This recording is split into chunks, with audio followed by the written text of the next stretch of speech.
नाज़रीन, हम खुशामदीद एक नई वीडियो के साथ हाजिर हैं। इलेक्शन में कागजात नामजदगी का मरहला भी ख़त्म हो गया है और उसके बाद का जो मरहला होता है जांच पड़ताल का, वो भी तकरीबन जो है वो ख़त्म होने वाला है। और जिन लोगों ने अपने कागजात नामजदगी जमा कराए हैं उनको आरोस की जानिब से बुलाया जा रहा है और उस पर जो है उनके कागजात मंजूर या तो फिर उसको नामंजूर किया जा रहा है। अब एमक्यूएम के हवाले से कि एमक्यूएम लंदन के कितने उम्मीदवारों ने जो है वो कागजात नामजदगी जमा कराया है और उनकी आइडेंटिटी क्या है, क्या नाम है, वो कौन लोग हैं। क्योंकि जब आप इलेक्शन में जाते हैं तो बहुत सारे जो हैं वो इंडिविजुअल्स होते हैं जो कि आज़ाद उम्मीदवार के तौर पे होते हैं और उसमें फिर आपको फाइंड आउट करना बड़ा मुश्किल होता है कि किसी को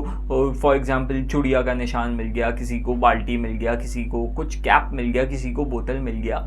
तो इस तरीके से आप कैसे याद रखेंगे कि भाई फ़ला बंदा जो है वो अल्ताफ़ हुसैन का जो नॉमिनेटेड है, तो बड़ा अजीब सा हो जाएगा। तो इसके लिए आपको आपकी आइडेंटिटी बहुत ज़रूरी है।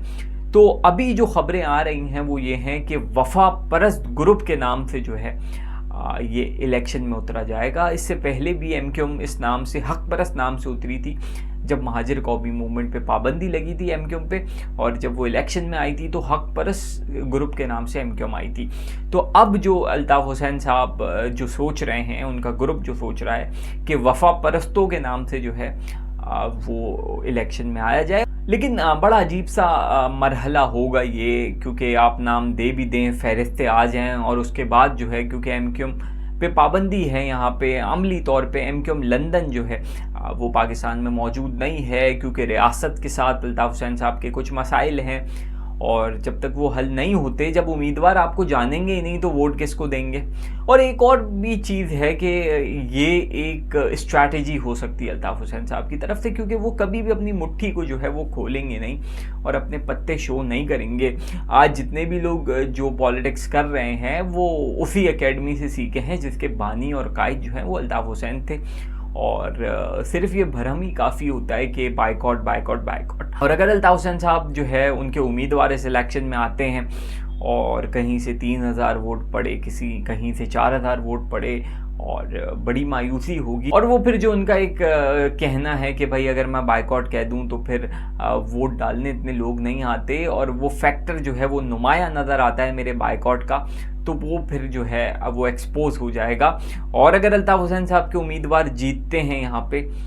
तो भी एक बड़ी अजीब सी बात होगी कि एक पार्टी जो कि यहाँ मौजूद ही नहीं है वो जीत रही है, और एक पार्टी जो यहाँ मौजूद है, एमक्यूएम पाकिस्तान की बात कर रहा हूँ, वो इतनी मेहनत कर रही है और रियासत भी उनसे खुश है और उसके बाद भी वो हार रहे हैं। तो ये बहुत सारी चीज़ें अब इलेक्शन से पहले इसमें पता चलेगा कि क्या ये सिर्फ डराने के लिए जो है वो अल्ताफ़ हुसैन साहब ने जो है वो अपने वफा परस्त उम्मीदवारों को खड़ा किया है,